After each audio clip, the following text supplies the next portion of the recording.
गरुड़ पुराण पांचवां अध्याय।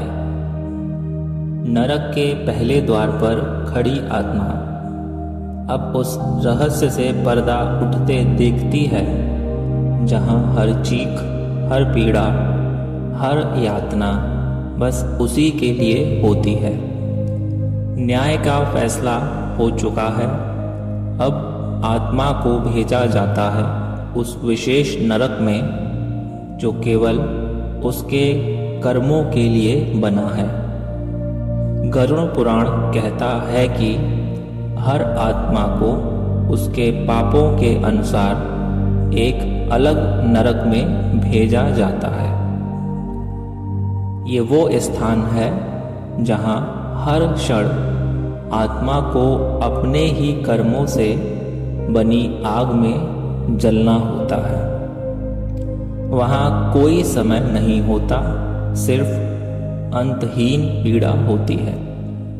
जैसे ही आत्मा उस द्वार से आगे बढ़ती है, यमदूत उसका नाम पुकारते हैं और फिर शुरू होती है वो यात्रा। उस यात्रा में वो दृश्य दिखाई देते हैं जो शायद किसी ने कभी देखे भी न हो। उल्टे लटकते शरीर, लहू से भरे तालाब, कांटों सी चुभती धरती और घसीटते हुए ले जाते यमदूत। गरुड़ पुराण वर्णन करता है 28 प्रकार के नरकों का।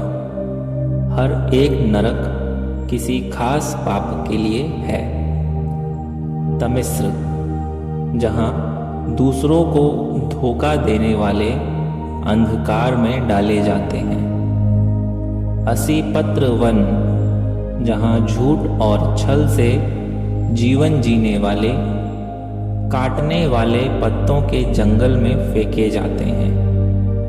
कुंभी पाक, जहां निर्दोष जीवों को मारने वाले उबलते तेल में डुबोया जाता है। रौरव, जहां हिंसा, लालच और स्वार्थ से भरे लोगों को जला दिया जाता है। अंधकूप, जहां धोखा, विश्वासघात और अपराध करने वालों को फेंका जाता है। हर नरक आत्मा को उसका किया दिखाता है, शब्दों में नहीं, तपती हुई चीखों में। और आत्मा वो अब समझती है कि एक झूठ, एक लालच, एक अन्याय कैसे उसे इस हालात में ले आया। गरुड़ पुराण कहता है, नरकस्य न दृश्यम किंचित सुख मात्रकम केवलम तंत्र दुखम दुखम च दुखांतरम। अर्थात नरक में सुख का कोई नामो निशान नहीं है, वहां केवल दुख है और दुख के अंदर और भी गहरे दुख हैं। कुछ आत्माएं होती हैं, प्रायश्चित करती हैं, कुछ रोती हैं, कुछ भगवान को पुकारती हैं, पर वहां कोई उत्तर नहीं आता।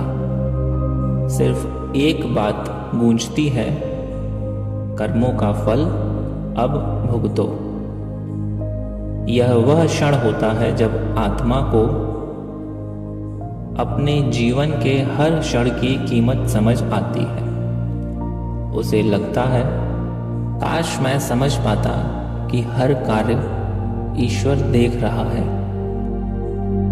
और जब आत्मा की यह सजा पूरी होती है, तब आता है अगला निर्णय। क्या आत्मा पुनर्जन्म पाएगी या उसे मिलेगा मोक्ष, या कोई और नरक उसका इंतजार कर रहा है। जानिए अगले अध्याय में पुनर्जन्म और मोक्ष का रहस्य, आत्मा की अगली यात्रा।